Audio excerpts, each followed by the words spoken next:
আসসালামু আলাইকুম, আমি Wahid tech to the point থেকে এবং আজকে আমাদের সাথে আছে Realme 9i, যেটা আজকেই বাংলাদেশের মার্কেটে অফিসিয়ালি রিলিজ হলো। এবং প্রিয় দর্শক, আপনারা জানেন যে একটা ফোন রিলিজ হওয়ার বেশ কিছুদিন আগেই আমাদের হাতে স্যাম্পেল আসে।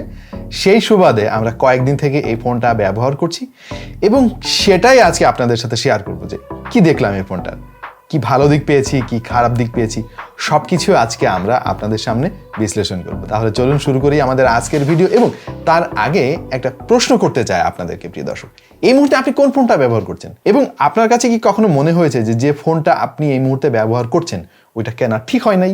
যদি ঠিক না হয় তাহলে কি কারণে ঠিক হয় নাই আমরা একটু দেখতে চাই, একটু আপনাদের মতামত শুনতে চাই। আপনারা যে কমেন্টগুলো করবেন সেগুলো পড়ে আমরা একটু বুঝতে পারবো যে কি কারণে বেসিক্যালি আমরা ফোন পছন্দ করি বা অপছন্দ করি, যেগুলো পরবর্তীতে আমাদের আরও দারুণ দারুণ ভিডিও বানাতে সাহায্য করবে।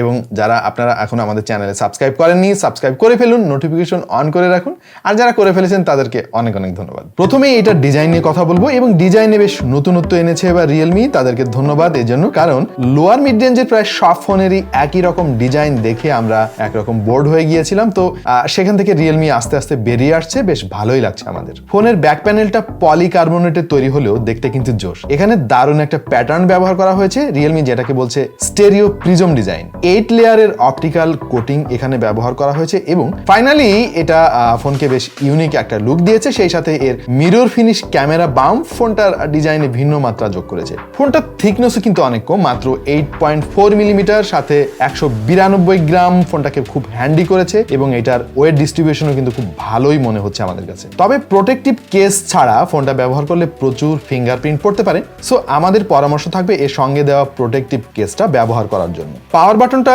ইন্টিগ্রেট করা হয়েছে এর ডান দিকে থাকা ফিঙ্গারপ্রিন্ট সেন্সরের সাথে, আর বাদিকে রয়েছে ভলিউম রাখার এবং তার ওপরের দিকে সিম কার্ড এবং মেমোরি কার্ড স্লট। নিচের দিকে পেয়ে যাবেন 3.5 millimetre headphone jack, main microphone, type C port এবং লাউড স্পিকার গ্রিল, আর ওপরের দিকে পেয়ে যাবেন সেকেন্ডারি নয়েজ ক্যান্সেলিং মাইক্রোফোন। ফোনটাতে বেজেললেস লুক দেওয়ার চেষ্টা করা হয়েছে, তারপর আমি বলবো যে উপরের দিকের বেজেলটা একটু বেশি মনে হয়েছে, সিমেট্রিক্যাল লাগেনি আমার কাছে, আর বটম বেজেলটা অবশ্য ঠিকঠাকই লেগেছে আমাদের কাছে। তবে এর সামনে যে 5 হোল ক্যামেরা কাটআউটটা দেখতে পাচ্ছি এটা একটু বড়সড় লেগেছে আমাদের কাছে। পাশাপাশি যেহেতু ডিসপ্লেটা আইপিএস প্যানেলের, সুতরাং এর চারিদিকে একটু কালার ব্লিডিং ইস্যু আমরা খেয়াল করছি। ওভারঅল ফোনটা ডিজাইন আমাদের কাছে বেশ ভালোই লেগেছে, আশা করছি অধিকাংশ সবারই পছন্দ হবে। এইবার এটা ডিসপ্লে নিয়ে কথা বলবো এবং ফোনের ডিসপ্লের প্রশংসা না করে আমরা পারছি না। খুবই চমৎকার ডিসপ্লে তারা ব্যবহার করেছে, ভিভিড কালার, সাথে শার্প পিকচার কোয়ালিটি এবং খুবই ভালো টাচ রেসপন্সিভনেস পেয়ে যাবেন এর কাছ থেকে। পাশাপাশি এটা যে ভিউইং অ্যাঙ্গেল এটাও বেশ চমৎকার। এতে 6.6 ইঞ্চির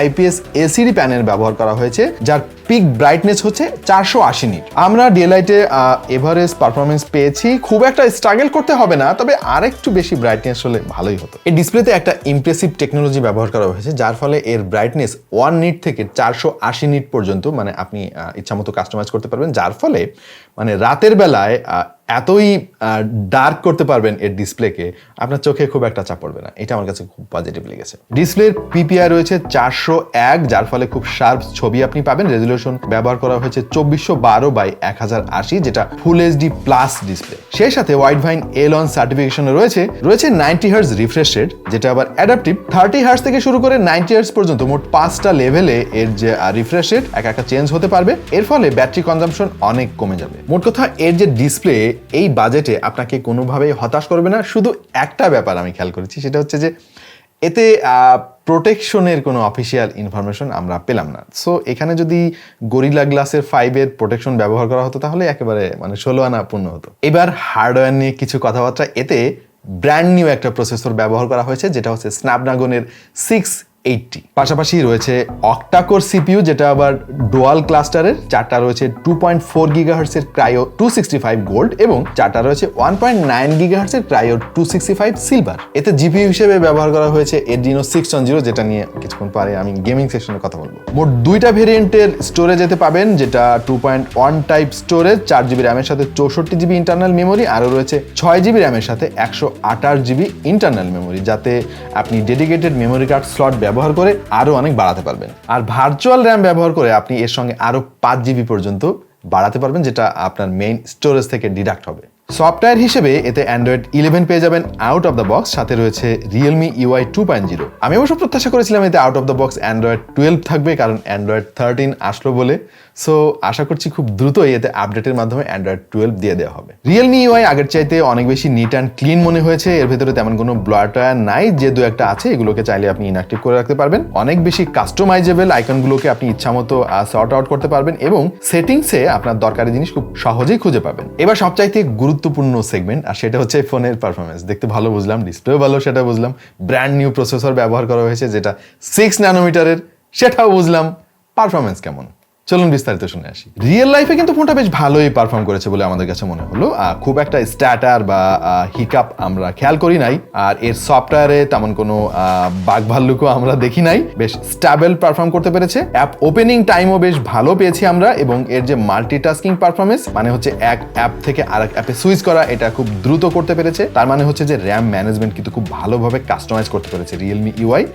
আমি অবশ্যই এটাকে অ্যাপ্রিসিয়েট করবো। আমাদের টেস্টিংয়ে AnTuTu স্কোর আমরা পেয়েছি 2,32,828 এবং গিগ বেঞ্চে সিঙ্গেল করে 384 এবং মাল্টি করে পেয়েছি 1,651। সো এইটার যে পারফরমেন্স, এটা প্রাইসের সঙ্গে খুব ভালোভাবে জাস্টিফাই করে। এবার গেমিং এ গিয়ে কিছু কথা আছে, চলুন শুনে আসি। গেমিং সেকশনে আসলে আমাদের প্রত্যাশা আর একটু বেশি ছিল, এবং প্রসঙ্গত 680 সিরিজে জিপিইউ ব্যবহার করা হয়েছে Adreno 610, যেখানে 678 মানে এর আগের ভার্সনের যে সিপিইউ সেটাতে ব্যবহার করা হয়েছিল Adreno 612। অবশ্যই সেটা লেটেস্ট, এবং এই ভার্সনের জিপিইউটা একটু পুরাতন। সো আমি টেকনিক্যালি এটাকে ডাউনগ্রেড বলতে পারি। বাই দ্য ওয়ে, আমরা এতে কল অফ ডিউটি, অ্যাসফল্ট 9 এবং ফ্রি ফায়ারের মতো গেম ট্রাই করেছি, এবং ডিফল্ট সেটিং এ খুব একটা সমস্যা আমাদের কাছে মনে হয় নাই। তবে আপনি যদি এটার সেটিংস কাস্টমাইজ করে একটু আপডেট করার চেষ্টা করেন, তখনই কিন্তু কিছু কিছু জায়গায় ল্যাগ বা টুকটাক ফ্রেম ড্রপ পেয়ে যাবেন। আমরা অবশ্য অনেকক্ষণ গেমিং করার পরেও খুব একটা হিটিং ইস্যু খেয়াল করি না, যেটা নিঃসন্দেহে এটার একটা পজিটিভ দিক, আর যার ফলে অনেক সময় ধরে আপনি স্টেবল পারফরমেন্স পাবেন। আচ্ছা, তাহলে সর্বসাকুল্যে এটার পারফরমেন্স নিয়ে আমরা কি বলতে পারি? এটার যে পারফরমেন্স, সেটা যদি আপনি প্রাইসের সাথে একটু তুলনা করেন তাহলে ডেফিনেটলি জাস্টিফাই করে। তবে টেকনিক্যালি আমাদের প্রত্যাশা আর একটু বেশি ছিল, স্পেশালি গ্রাফিক্স সেকশনে। যদি এটা Adreno 612 ইউজ করা হতো তাহলে একদম জমে ক্ষীর হয়ে যেত। একটা ফোনের অন্যতম গুরুত্বপূর্ণ দিক হচ্ছে এটা ক্যামেরা। চলেন এটার ক্যামেরা নিয়ে আমরা কথা বলে আসি। ক্যামেরা রেয়ারে রয়েছে ট্রিপল ক্যামেরা সেটআপ, যার মেইন সেন্সরটি 50 মেগাপিক্সেলের, সাথে রয়েছে 2 মেগাপিক্সেলের একটা ম্যাক্রো সেন্সর, আরও 2 মেগাপিক্সেলের একটা ডেপথ সেন্সর। আর সেলফি ক্যামেরা হিসেবে এতে ব্যবহার করা হয়েছে 16 মেগাপিক্সেলের একটা সেন্সর।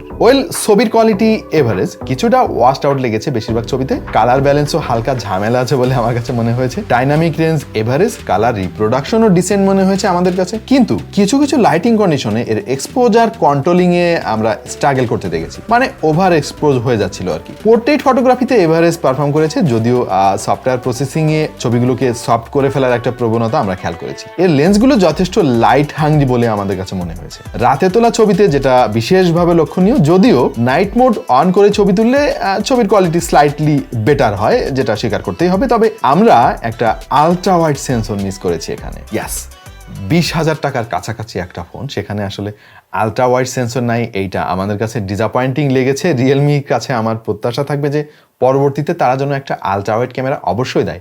ম্যাক্রো সেন্সরের এত দরকার বলে আমার মনে হয় না পার্সোনালি, কারণ এটা খুব একটা কাজের জিনিস না। তারপরে দিয়ে রেখেছে 2 মেগাপিক্সেলের ম্যাক্রো সেন্সর, এটা ছবির কোয়ালিটি তো আহামরি তেমন কিছুই না। সুতরাং এর পরিবর্তে ডেফিনেটলি একটা আলট্রা ওয়াইড ক্যামেরা দেওয়া উচিত ছিল। আর এর 16 মেগাপিক্সেলের তোলা সেলফি ফটোগ্রাফি অবশ্য খুব একটা খারাপ বলা যাচ্ছে না। কালারটা ন্যাচারাল না হলেও খুব একটা ওভার এক্সপোজড না। তবে একটা ব্যাপার লক্ষণীয়, সেটা হলো ছবিগুলোতে অতিরিক্ত সফটওয়্যার প্রসেসিং এর ফলে সফট করে ফেলার একটা প্রবণতা আমরা খেয়াল করেছি। ওভারঅল এটার সেলফি ক্যামেরার কোয়ালিটি ডিসেন্ট মনে হয়েছে আমার কাছে। সো আমরা পরিশেষে কি বলতে পারি? ক্যামেরা পারফরমেন্স স্লাইটলি ডিসঅ্যাপয়েন্ট করেছে আমাদের, স্পেশালি এতে আলট্রা ওয়াইড ক্যামেরা নাই। আর যে সেন্সরগুলো আছে এটার কোয়ালিটি যে অনেক ভালো সেটা আসলে ওইভাবে বলা যাচ্ছে না। স্টিল আমার মনে হয় সফটওয়্যার অপটিমাইজেশনের কোনো একটা প্রবলেম যদি হয়, ভবিষ্যতে রিয়েলমি এটাকে ফিক্স করবে এবং এর যে আউটপুট সেটা আরো ম্যাক্সিমাম করতে তারা চেষ্টা করবে। তবে সারপ্রাইজিংলি এতে স্টেরিও স্পিকার ইমপ্লিমেন্ট করা হয়েছে, যদিও এর লেফট চ্যানেলটা খুব একটা লাউড না, আর চ্যানেলটা যথেষ্ট ডেপথ আছে সাউন্ডে এবং খুবই লাউড।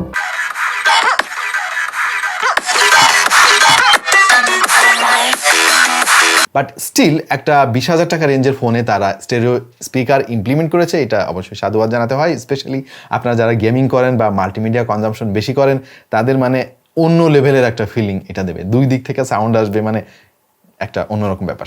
পাশাপাশি এর যে ফিঙ্গারপ্রিন্ট সেন্সর, এটা কিন্তু যথেষ্ট ফাস্ট ছিল, এইটা নিয়ে আমার খুব একটা কমপ্লেন নাই। এই ফোনটার আর একটা পজিটিভ দিক হচ্ছে এর 5000 mAh এর ব্যাটারি। দেখেন ফোনটা কিন্তু যথেষ্ট স্লিম, কিন্তু এর মধ্যেও 5000 mAh এর একটা ব্যাটারি ইমপ্লিমেন্ট করা হয়েছে, যেটা প্রথমে আমার বিশ্বাস হয় নাই।